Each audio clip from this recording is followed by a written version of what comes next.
So I'm going to give you the point. The point is this. Jesus lives in the small, mundane, everyday things.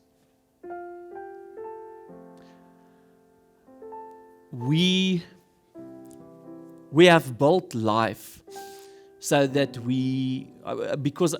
maybe it's true, maybe not, but like we work towards to high expressional things. We love to go on a camp and say, "Oh, I experienced something," and that's great. Like, I don't want to make that less of worth, but I think we miss this.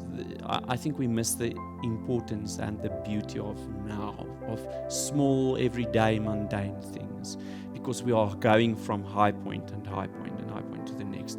We are missing Jesus in the everyday, small, mundane things, and yet that's where He is. This is the quote. "Do not ask your children to strive for extraordinary lives. Such striving may seem admirable, but it is the way of foolishness. Help them instead to find the wonder and the marvel of an ordinary life.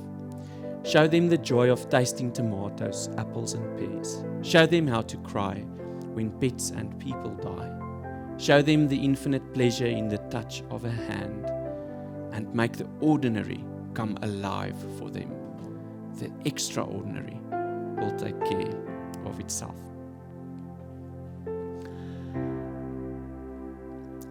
Luke 24, last chapter, important. Exclaiming He is alive, but told in an everyday, mundane story of a couple of friends inviting a guest and breaking a bread. I think the gift of life is truly to have the ability to see, to recognize, to remind yourselves that Jesus is here, alive, in the small, mundane things. And now you can fill it in. Maybe for you it's the smell of fresh bread. Maybe it's langarm sokkie somewhere. I don't know. Maybe it's in your friends, or in the nice experience that you had, or maybe it's in realizing that, Lord, when I was down and out, you really carried me. Maybe it's in a chance. Maybe it's in forgiveness. Maybe it's in not being forgiven, but being the one that gives forgiveness.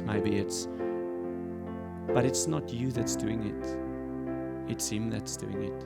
He's the host. But you will just experience it if you are willing, I think, to discover Him in that small, mundane, everyday things. That's the fourth pointer. Live as if your next act is your last one. Live so that everything that you do, think, say, tell, shouts, He's alive, He lives.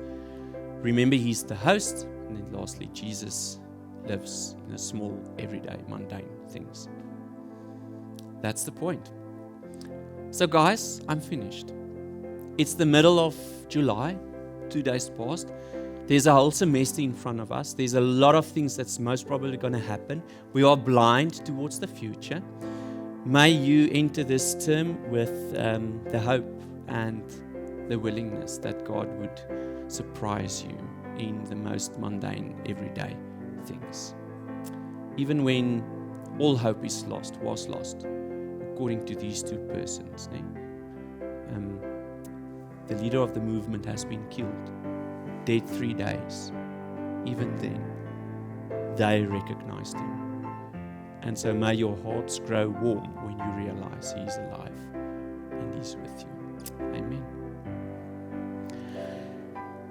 Lord Jesus, thank you so much that you can come and surprise us in various ways, and that we can experience or discover you in spaces where it doesn't even make sense. It's almost unobtainable. It's not it's not possible to understand things in life always. And yet in those spaces, somewhere, somehow, I believe that your Spirit is whispering, He's alive. May we be witnesses of that in this coming semester. May we live something of that. And Lord, may you come and bless, surprise us beyond measure, so that we can truly, when we tell about the second semester of the year 2022, witness about stories that says He's alive.